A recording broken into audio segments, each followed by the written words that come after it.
मौलाना, ये जो आपने हजरत मौलाना फजलुर रहमान की राय, उलमाए कराम की राय, विफाकुल मदारिस अल अरबिया पाकिस्तान की राय को जाती राय कह के डीवैल्यू करने की कोशिश की है, मुझे वो सहाफ़ी न समझना कि मैं चुप हो जाऊंगा। मैं पहले भी बोला था, मैं अब भी बोल रहा हूं, मैं आइंदा भी बोलूंगा। मैं घर के अंदर घुस कर वार करने वाला हूं। मैं यूं नहीं हूं कि आप बोलते रहें क़यादत के खिलाफ और मैं चुप रहा हूं। मैंने इमरानी गवर्नमेंट में जिस वक्त आपके दिल में वो उशरिबू फी कुलूबिहिमुल इज्ल की तरह इमरानी मोहब्बत घुली हुई थी, उस वक्त भी मैंने आपको कहा था अपनी हैसियत देखो और कायद मिल्लत इस्लामिया हजरत मौलाना फजलुर रहमान दामत बरकातुहुल आलिया की हैसियत देखें। उस वक्त भी आप उस बात को पी गए। मैं खामोश रहा, मैं चुप रहा। चलो ठीक है, एहसास हो गया होगा। फिर आपने हस्बे आदत हजरत कायद मिल्लत इस्लामिया के लिए बातें करने शुरू कर दी हैं। उनके मौकिफ को, एक हल्के की राय, इतने उलमा की राय को इस तरह डीवैल्यू करने की कोशिश की है। क्या करना चाहते हैं आप लोग? क्या एजेंडा है आप लोगों का? भाई ये सुबह पंजाब के उलमा नजर नहीं आते? आप इनको कोई वैल्यू नहीं देते। आप उसमें फरमा देते हैं हाँ अगर किसी हल्के की जाती राय है, ये इतनी जुमला उलमाए कराम की राय, ये जाती राय होती है मौलाना? जाती राय आखिर किस चीज का नाम है? क्या उसके कोई सींग होते हैं? ये इज्तिमाई राय, इत्तेफाकी राय, कौम की राय, अरबाब मदारिस की राय, अरबाब इल्म की राय, अरबाब अक्ल दानिश की राय, ये जाती राय कहलाती है मौलाना? कैसी बात आप कर रहे हैं? नहीं, उनकी तो जाती राय है, इस तरह छोड़ दें। इस मौके पे मैं चाहूंगा कि मैं आपको वही कहूं जो आपने उस सहाफी बेचारे के लिए जो लफ्ज इस्तेमाल किए और उसको जितना जलील होना आपने करना था आपने उतना कर दिया। अल्लाह इज्जत देने वाला है ना, आपने तो अपनी तरफ से कोई कमी नहीं छोड़ी। वाव लगा दें, हाँ लगा दें। जरा वही क्लिप आप सुन लें जिसमें आप उन्हें कह रहे हैं कि जी कोई हुकूमती टाउट होता है, कोई अवामी टाउट होता है। आप कौन से टाउट हैं?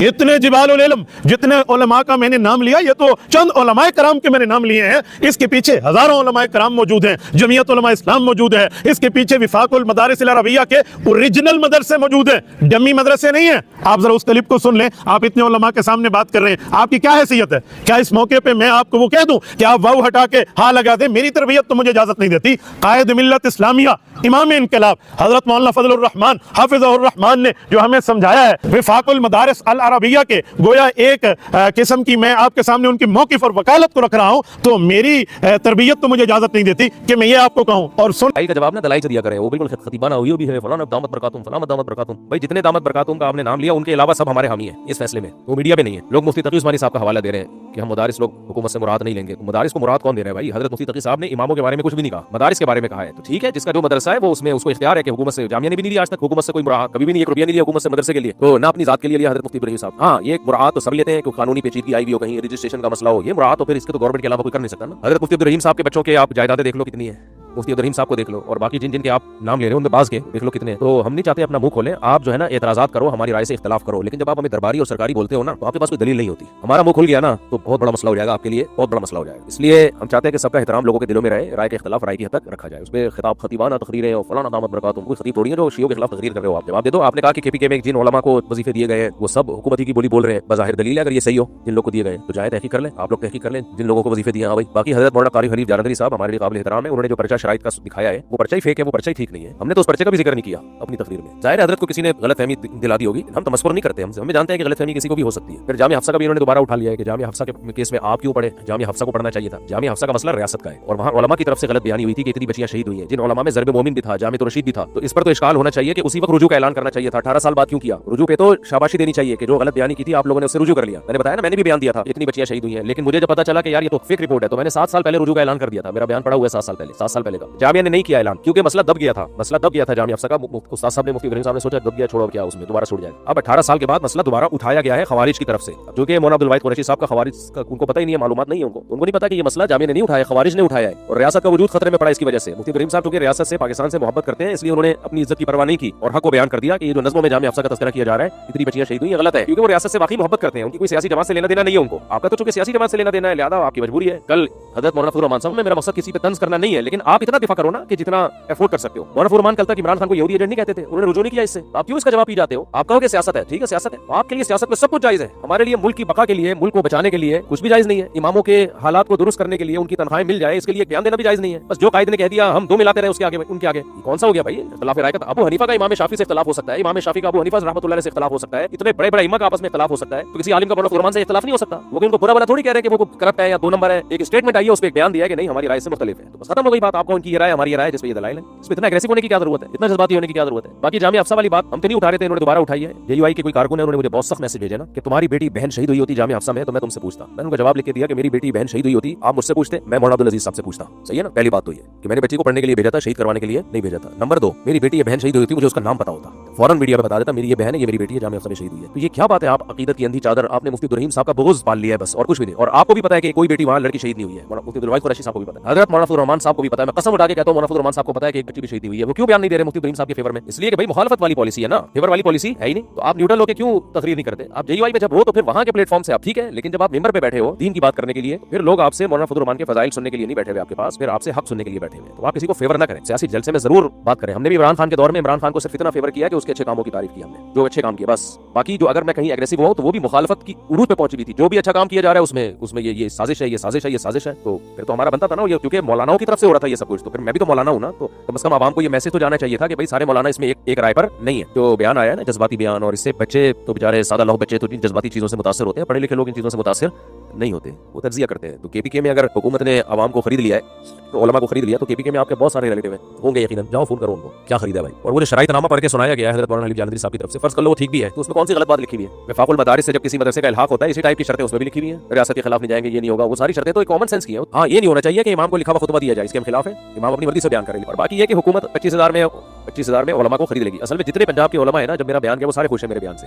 उलमा से मुराद जो बसारित के इमाम है, और जो इमाम नहीं है वो सारे नाराज है, ये होता है। अब जाहिर है जो इमाम नहीं है उनकी तादाद ज्यादा है, तो उनकी नाराजी से हमें कोई वो नहीं है, फिक्र नहीं है, क्योंकि वो कुछ ले नहीं रहे ना, उनको कोई फायदा नहीं मिल रहा। तो जब कुछ मिल नहीं रहा होता तो बैठ के बयान देते रहो। जिस बेचारे के पाँव में पहनने के लिए चप्पल नहीं है ना, आपने कोई इंतजाम किया उनके लिए, वफाकुल मदारिस में करोड़ों नहीं अरबों रुपए होते हैं, अच्छी बात है होने चाहिए, तभी तो इतना बड़ा मदारिस का सेटअप चल रहा है। उन अरबों में थोड़ा सा छिड़काव इनके ऊपर कर दें, आप क्या ख्याल है? और अगर नहीं कर रहे, कोई मजबूरी होगी तो फिर आप, अभी एक तहरीर भी आई है कि उलमा सुलहा हमेशा गरीब रहे हैं, और उलमा, ये तहरीर भी आजकल मुझे व्हाट्सएप पे लोग भेज रहे हैं, उलमा जो है वो हमेशा गरीब ही रहे हैं, कस्मा कुर्सी में ही रहे हैं, और उलमा पे यही चीज सूट करती है। बिल्कुल सही है, तो फिर सबको गरीब होना चाहिए। फिर मुझे भी चाहिए कि मैं रक्शे में जाऊं, रक्शे भी नहीं बाइकिया वाले से बाइकिया मंगवाऊं, गाड़ियां वाड़ियां लैंड क्रूजर, ये प्रोटोकॉल और ये सब कुछ, बेस्ट कोट पहनना और बड़े बड़े जुब्बे पहनना, ये सब छोड़ दें। ये क्या बात है कि अपने लिए तो सब ये चाहते हैं कि हम लोग जनाब लग्जरी लाइफ हो, और मस्जिद के इमाम के लिए कि वो गरीब गुरबा किस्म का हो, ये नाइंसाफी है भाई। तो ये मौलाना फजलुर रहमान की मजबूरी है, वो क्योंकि अपोजिशन में है, तो वो ठीक है, वो सही कर रहे हैं अपने लिहाज। सियासत में यही होता है, क्योंकि अगर वो कहते हैं कि हुकूमत सही कर रही है तो उनका तो वोट खत्म हो जाएगा। पीटीआई वाले कहते हैं कि हुकूमत सही कर रही है, पीटीआई की तो हैसियत खत्म हो जाएगी। और यही काम पहले मुस्लिम लीग भी कर रहे थे, हम कोई मरियम नवाज की थोड़ी तारीफ कर रहे हैं। इमरान खान ने किया था तो ये लोग के खिलाफ होंगे, मुझे नहीं पता थे, नहीं थे, लेकिन होंगे यकीनन। पहले ये लोग एस्टैब्लिशमेंट के खिलाफ थे कि नहीं थे मुस्लिम लीग के लोग? सुबह शाम आप बाजवा की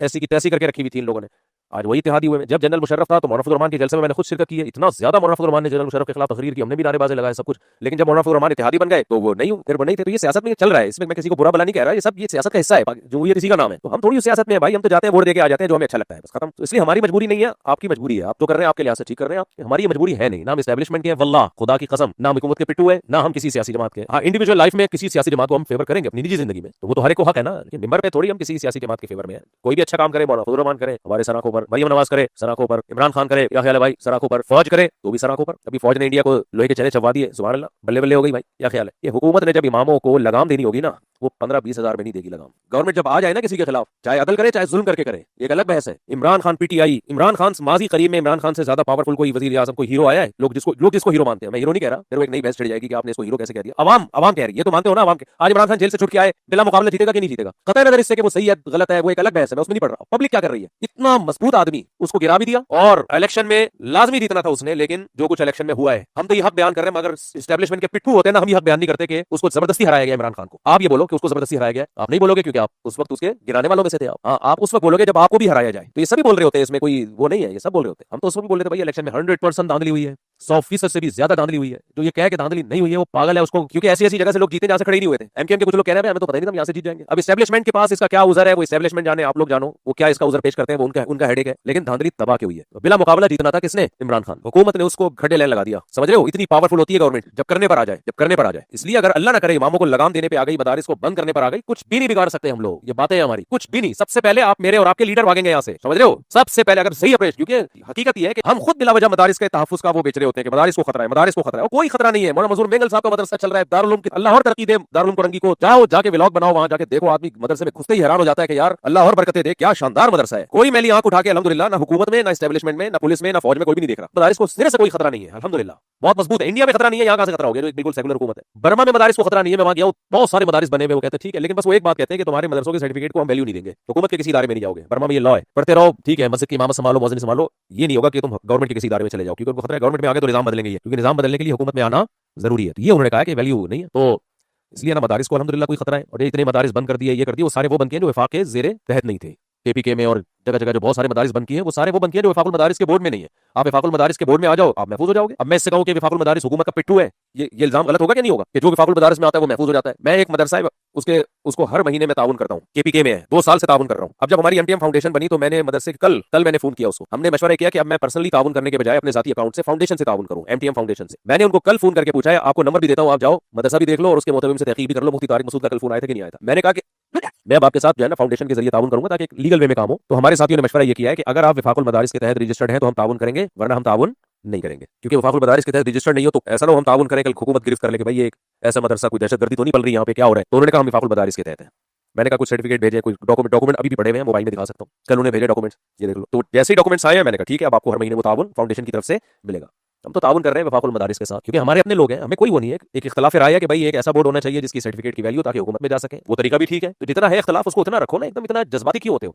तो वफाकुल मदारिस के तहत है वो मदरसा, तो हमने कहा हमें ताउन करने में कोई टेंशन नहीं होगी। टेंशन इसलिए नहीं होगी, गवर्नमेंट को हम दिखा सकते हैं भाई एक रिलायबल मदरसा है, एक रजिस्टर्ड मदरसा है। तो मदरसा वही सेव है जो वफाकुल मदारिस के या किसी रिलायबल बोर्ड के तहत हो। जो बोर्ड के तहत नहीं है वो सेव नहीं है। तो गवर्नमेंट तो आपको सेव कर रही है, आप वफाकुल मदारिस में आ जाओ, किसी बोर्ड में आओ, मजमा में आओ, विफाक में आओ। तो इसलिए भाई हुकूमत की हर चीज में मुखालफत करना आपकी मजबूरी है, हमारी मजबूरी नहीं है। तो आप जो जितनी है बात उसको उतना रहने दे। बाकी बयान शुरू करने से पहले ये तंज करना कि तुम आपकी डोर किसी और के हाथ में, ये किसी आलिम के जेब नहीं करता। ये इल्जामात लगाना, पॉलिसियों से कोई इख्तलाफ करो तो इल्जाम नियतों पे शक न करो। बाकी हम पे ये भी इल्जाम लगाए जाते हैं कि जी पहले जिहाद करते थे, अब जिहाद से यू टर्न ले लिया।